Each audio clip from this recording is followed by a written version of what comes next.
সংসদ থেকে ওয়াকআউটের পর গণভোট ও জুলাই সনদ বাস্তবায়নে আন্দোলনে নামার ঘোষণা দিয়েছে বিরোধী দল।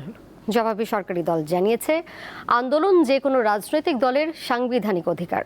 তবে বিরোধী দল মুলতবি প্রস্তাবে আলোচনা চেয়েছিল, সেটা সরকারি দল করেছে।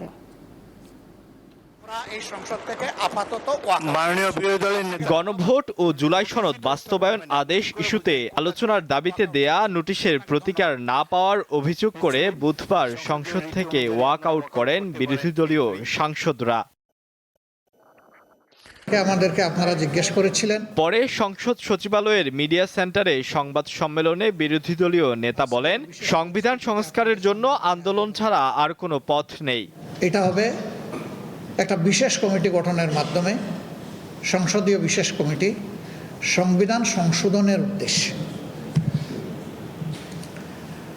আমরা বলেছিলাম যে জনগণের কাছে যে গণভোটের জন্য রায় চাওয়া হয়েছে, সেখানে সংবিধান সংশোধনের জন্য রায় চাওয়া হয়নি।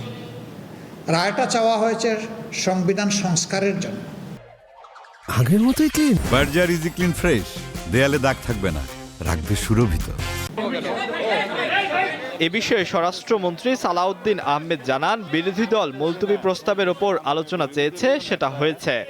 মুলতবি প্রস্তাব উত্থাপন করেছিলেন, মাননীয় স্পিকার সেই মুলতবি প্রস্তাবটা গ্রহণ করে আলোচনার জন্য দিন ধার্য করেছিলেন।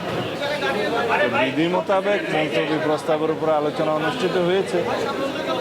আর আলোচনা অনুষ্ঠিত হওয়াকে পার্লামেন্টের ল্যাঙ্গুয়েজে বলে এটা টকড আউট। আলোচনা হয়েছে, তারা আলোচনা চেয়েছিলেন, দ্যাটস অল।